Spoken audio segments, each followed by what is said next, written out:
Уважаеми колеги, нашите презентации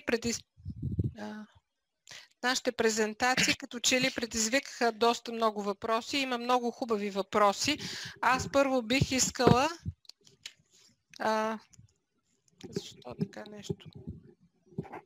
Първо бих искала да поставя въпроса, защо... Да кажа, че има въпрос, защо не е регистрирано поне... Вили, мютвай, може би, говора нещо. Имаме шум. Да. Защо не е поставено, защо не е регистрирано поне едно професионално заболяване на COVID? Няма промяна в реда на регистрация на трудовите злополуки и професионалните заболявания, доколкото ми е известно, но неподаването на нотификация към НОИ е една от причината. По принцип не само за COVID-19, но у нас професионалните заболявания се разкриват, разкриваемостта и регистрацията на професионални заболявания е крайно незадоволителна.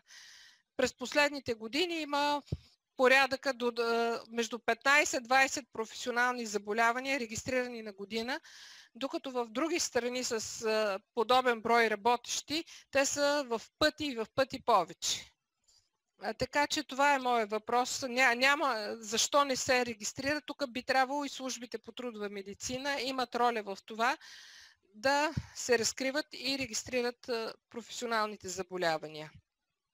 Тук въобще не говорим за затваряне на фирми и организации. При положителен тест на съответните източници и сайтове, които споменахме, има описания всъщност какво трябва да се направи, да се изведе лицето, съответно да се дезинфекцират работните места, площите и да се продължи работа.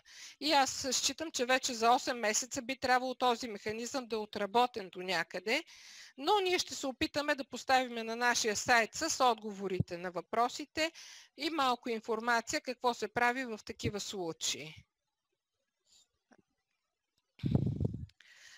Много въпроси дойдоха по отношение работните места в къщи, дистанционната работа и как да се извършва оценка на риска, да се измерват ли физичните фактори по домовете. Ние тук поставяме въпроса при оценка на риска във връзка с пандемията и в случая при положение, че хората работят от домовете си, тук риска би трябвало от заразяване да бъде сведен до минимум и да бъде нисък риск. Така че в такъв аспект не считаме, че трябва някаква преоценка на риска за тези хора.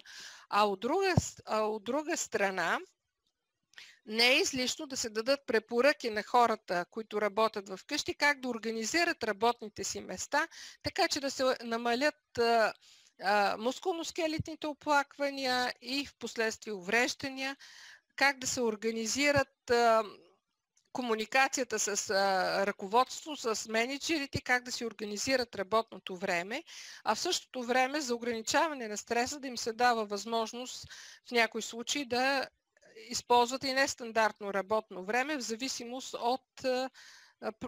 при наличие на други проблеми. Имаше въпрос относно службите по трудова медицина, каква е тяхната роля.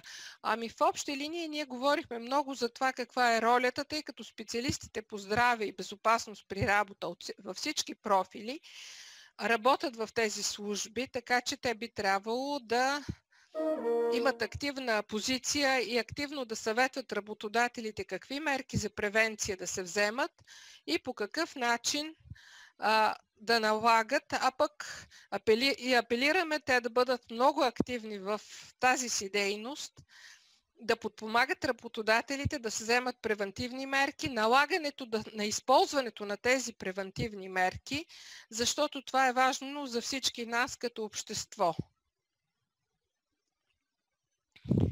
Така че от мене това е.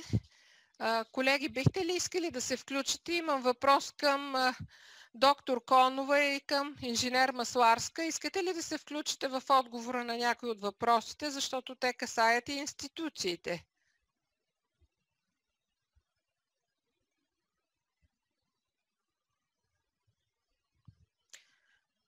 Уважаеми колеги, не виждам индикация за включване на други колеги. Аз благодаря на всички, които се включихте в този вебинар и искам да кажа, че ще ви пуснем, имаме вашите имейли на всички, които се включихте, така че ще ви изпратим линк към отговори на въпросите, към презентациите или публикуваните материали в нашето списание.